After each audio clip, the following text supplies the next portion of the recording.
was like, The Holy Spirit took over. and no one cares about sprints. I care about the sprint. McLaren It's the world championship hotline. I have some thoughts about that. He's Max freaking Verstappen. He should always be on your radar. We get to the juicy bits. Love the juicy bits. I'm not a scientist. Overtake King. Yeah. That restart, by the way, from Oscar Piastri. Cheeky. Diabolical. There's been lots of drivers. It's hard to keep them all straight.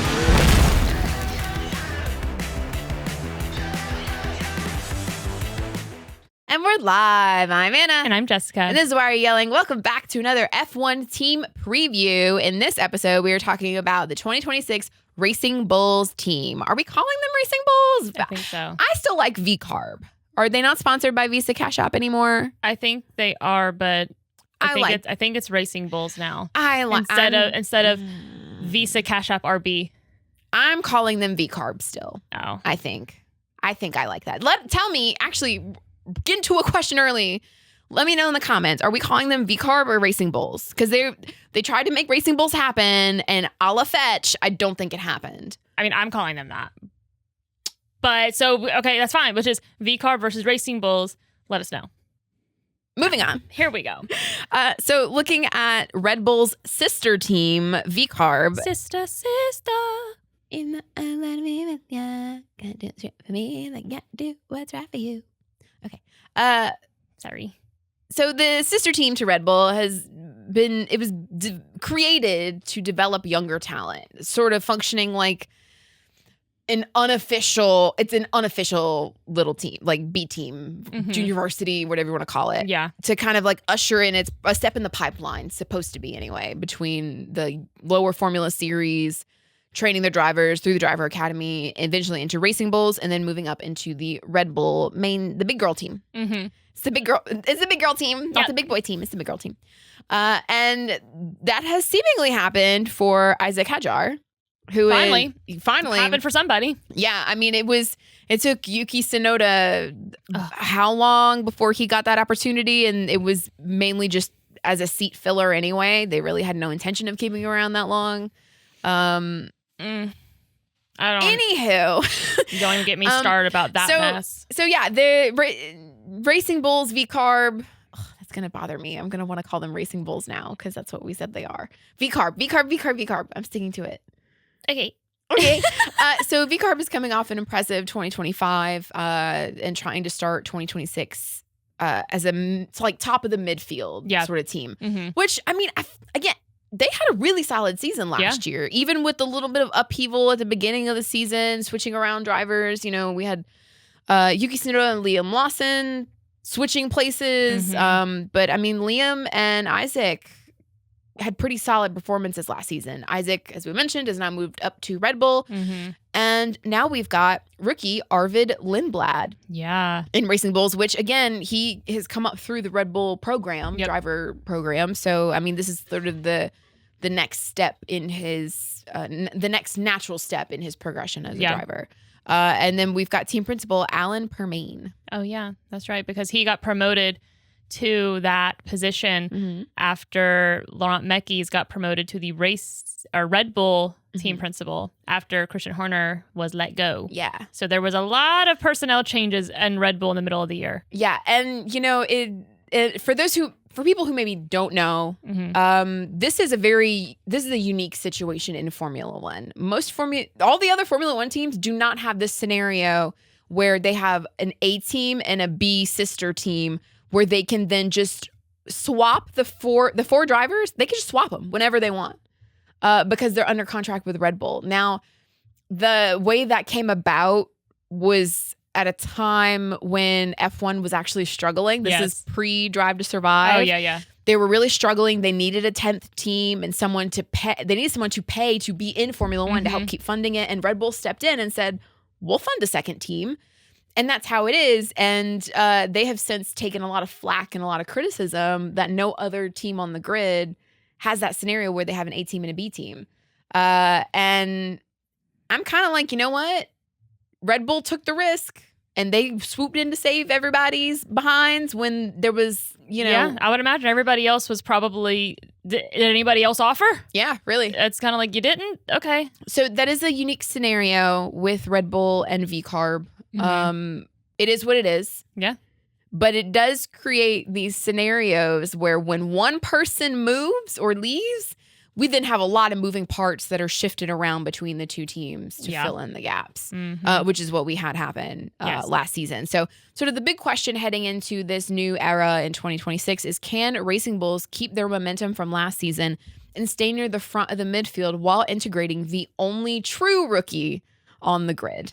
Yeah. I say true rookie in reference to Arvid Lindblad because Fernando Alonso is forever a rookie. Yes. And he is our second rookie this season. Exactly. So what went right for Racing Bulls in 2025? They finished P6 in the Constructors' Championship. They had some standout performances. Isaac Hadjar scored a podium, his first podium ever at the Dutch Grand Prix. And then Liam Lawson was P5 in Azerbaijan. So, and for the most part, like Isaac Hadjar, I would say he was my rookie of the year just because he had so much consistency. I understand that Kimi Antonelli points-wise was ahead of him, but I just feel like Isaac was so consistent after having a really horrible start in Melbourne when he crashed out on the formation lap in 2025. That was so upsetting. It was really horrible. So now what went wrong for Racing Bulls in 2025? The inexperience showed at times.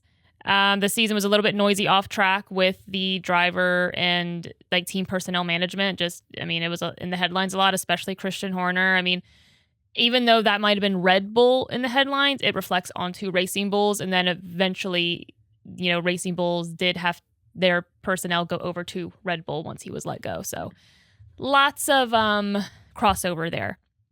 The early season swap between Yuki Tsunoda and Liam Lawson caused a lot of controversy, a lot of conversation, and that was not a great headline for either team, really, because, Liam Lawson was in the Red Bull seat for all of 2 or 3 races, it felt like. It was pretty devastating, it seemed like. His demeanor after that swap happened, like, he came into Formula One when he was he filled in for somebody. Daniel Ricciardo. That's right. Daniel broke his hand or something. Yeah, broke his wrist. So I feel like when he first stepped onto the scene in Formula One as a reserve or filling in that for Daniel, he had like an attitude about him of like, I know I'm good. Oh, and he'd been waiting at that point for his a while. Chance. Yeah, so that's like Liam's whole story is he's just been waiting. Mm-hmm. And then he finally got that opportunity to show what he could do. He didn't get a permanent seat that next season. But then the following season, so for 2025? No. No, Daniel Ricciardo was let go from I'm like, Racing well, hold on, Bulls. what's the timeline? No, Daniel Ricciardo, so he broke his hand. And then Liam stepped in and covered for him. Then Daniel came back. And that's right. He was in most of he left Singapore. Singapore, I think, was his last race with Racing Bulls, and then Liam Lawson. 2024. Then That's Liam right. Lawson finished the rest of the season, and then he was a full-time driver last season. Yes. So last season was that's why people called him a rookie still, was his first full season of Formula That's right. And he started with Red Bull for a couple of races, and then switched over to I guess it was just 2. V-Carb. So it was just a lot of commotion and drama, honestly. Yeah, and like I said, he had like this certain attitude of like, I'm here, I'm ready, and like I'm gonna show them what I can do. An air of like confidence. Yeah. Some would argue bordering on arrogance. Oh yeah, he was making some ops. He was getting elbows out, making some big moves, and people were not happy. Some of the more senior drivers were like, what is this guy doing? Fernando Alonso, Sergio Perez, I think. Yeah, they had problems with him. Yeah. And then, I think he still had that coming into last season, and then the swap happened with Yuki, and then he looked dejected. Like, homie looked sad. And I can imagine the sort of like havoc that could wreak on your confidence as a driver. Yeah. Red Bull just has, under Christian Horner's leadership at the time, had a huge reputation, it seemed like, of just destroying drivers' confidence. Just driver swap here in the middle of there and getting rid of this person because it was just, if you're not Max, you're not good enough. Honestly, the last pairing they had that didn't have that problem was Daniel Ricciardo and Max. And after that, there was like barely any consistency until they got Sergio. Yeah. So, and even that started to go downhill. Yeah. And which is like, there's so much instability and like insane. But Liam had sort of like a bounce back last season. So we had that moment of dejection of like, this sucks that I've knocking his confidence. But it seems like he got back into the swing of things and sort of picked it back up. Yeah. And I saw some flashes, some moments of like, okay, I see you. Do you remember when he first went back to Racing Bulls? And this is Laurent Mekies was still the team principal. And they were like, welcome back. We're so happy. They did this whole video and they were just like trying to like, we love you. We're so happy you're back. Trying. Because I'm like, God, they knew how hard that had to be. So the defining story for Racing Bulls going into 2025. And we saw a lot of good flashes from them. And now the story is, are they going to be the top midfield team? Mm-hmm. Because they were showing promise of that. I mean, they were P6. P5 means you're the top midfield team. Where are you going to be? Mm-hmm. And if you're P5, you're almost P4. And you're basically in the top 3. You're basically first. So, where are they going to stack up this year? And we've already talked a little bit about what changed since last year. So Isaac Hadjar is now with Red Bull. And Arvid Lindblad has now stepped into F1 as a rookie alongside Liam Lawson. The leadership change, that hasn't changed since last year. So Laurent Mekies did leave in 2025. He's now the team principal of Red Bull. And Alain Permain is still the team principal of Racing Bulls going into 2026. So what have the new regulations looked like so far for Racing Bulls from what we've learned so far from the preseason testing? They put a lot of miles in. They seem to have reliability, and they're just doing their best to learn the new 2026 system rather than chasing really, really great lap times, because that's something to consider with this new car. There is no DRS anymore. You have active aero where the drivers at any point can change their front wing. Wasn't the system called MOM? Manual override mode or something like that? Is it MOM?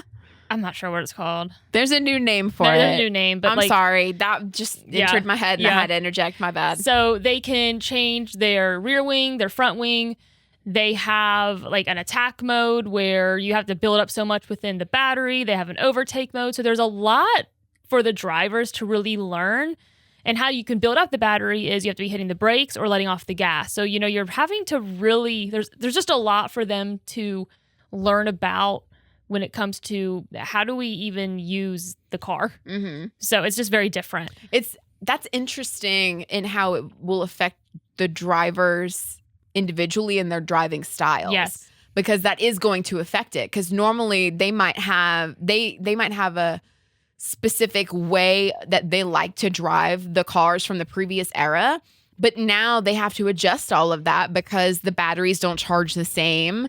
And you have to be strategic about when you're going to do certain things, like letting off the gas, hitting the brakes, building up the battery, so that you can then use that power at a different part of the track. Oh, yeah. I mean, not to mention, like, you have somebody behind you who's gaining, but I need to get my battery.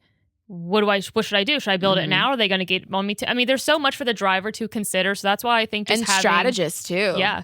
So having so much, that's why just having any sort of reliability at all. Like if you have so much to learn with what's the best way for us to even handle like the new components of the car, like have sort of like that the new way to drive. So if you don't even have reliability, like you're so far behind. So that's why, at least Racing Bulls so far, they seem to have reliability and that's what they've been trying to concentrate on. Where does this put them in the sense of like, where are they stacking up in the midfield? They still seem at the top. Haas does seem to be edging them out. I mean, but they're not like the worst. Mm-hmm. So they still, if they have like great... They're in the middle of the midfield. Yeah, they're in the middle of the midfield. They could be fighting for the top, considering they have good reliability, but we'll just have to see. So let's talk about what the team has said publicly about testing and what they've learned so far from the car. So the team's tone has been pretty consistent. They first want to build upon their understanding just of the car and the way that it works. They explicitly framed Barcelona as a learning focus. So they're mainly getting miles in, looking at reliability, correlation, energy management, and said they left in a much better place than they started. Yeah. Which is great. Mm-hmm. Anytime you're learning, yeah, and you don't fuck up the car, great. Yeah. as when it comes to testing. So Liam Lawson highlighted how different this car feels. So there's less downforce and more movement, and that the energy and battery management is a totally new challenge. Yeah. Which I find super interesting. I'm very interested in that to learn more as the season progresses and what the driver's feedback is going to be, because we only know the ground effect era. That's all that we know from Formula One. Yeah, personally. As watching it. Yeah, like how we have. That's our only experience with consuming Formula One is with that era of cars. So we knew more or less how those cars worked and how the drivers were using them. So we have to learn. Yeah, like the drivers got to learn. We're going to be learning. So Alan Permain emphasized productivity and reliability as what they've kind of like got and gained from the Bahrain testing. They said that the first new part should arrive for the Australian Grand Prix. Oh, wow. Okay. And the car and power unit, again, ran reliably and only had minor issues. Yeah.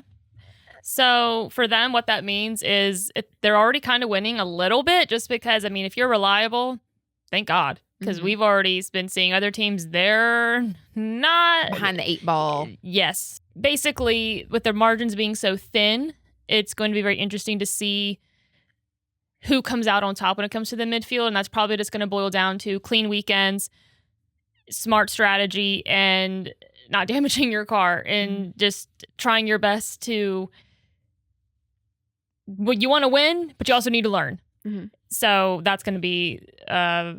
I think what the storyline for Racing Bulls is going to be. Not to mention, we have Arvid Lindblad, who is a rookie. That I know nothing about him. I've not seen him race anything. I will say, I think he has come in at a very interesting time, because like no other rookie has gotten this much testing in a car, like that they're going to be driving. So like he had like the shakedown in Barcelona, these two weeks in Bahrain. I mean, so it's going to be very interesting to see how he stacks up against Liam Lawson, and if are we going to see any sort of rivalry develop there? That's interesting. I wouldn't be surprised if that happens. Yeah, if they're reliable, because it's the same thing we said with Haas. If the car is reliable and it just keeps getting better, your first enemy is your teammate. Yeah. So will we find a clear number 1 and clear number 2 by the end of the season? You would assume it's Liam, but is it? We're going to find out. Yeah. So the storylines to watch are Arvid Lindblad. I would think watching him as a rookie is going to be very interesting. How is Alan Permain, as this will be his first full season as team principal? How is that going to look on the team? And where is Racing Bulls going to stack up in the midfield? Our question to you guys is, what do you think is going to be like what's your personal like marker for success for Racing Bulls? At what point are we saying, okay, this is the goal I need you to meet, and once you do, I would consider that a success for you? So is it points consistency? Is it, if we're consistently scoring points week in, week out, at the end of the season, would we say, okay, they were successful? Is it qualifying pace? Are we seeing them be competitive with the other midfield or even some of the upper teams, front of the field teams? Or would it be like our rookies' development curve, how quickly Arvid Lindblad can catch on and catch up? What that looks like. So let us know, what's your personal benchmarker for success for this team? What does that look like? What is yours? I think scoring points consistently. Yeah. I think that's because that's kind of what they were able to do at the tail end of last year. So I would look to repeat that, but to be doing and finishing higher up. Yeah. Like you can't just be scoring like 1 and 2 points every weekend. Like I need them to be coming in like 5th, 6th, 7th. Yeah.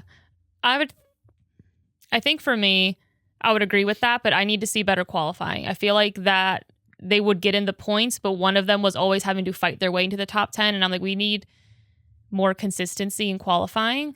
Like that's going to be like success. As long as the car is reliable, because at this point, if their car is reliable, Haas is reliable, Alpine seems reliable. Like you got the top 3 midfield team seems reliable. I mean, at this point you were P6 last year. Like P5 is now your benchmark in my head. Yeah. So I need to see more points. Okay.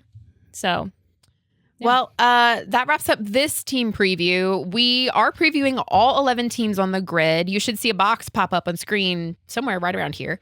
Click on that and you can watch another one, or there's a playlist, I'm sure. Go click any one of those and check out all the other team previews. But until then, we will talk to you next time. Yep. Bye.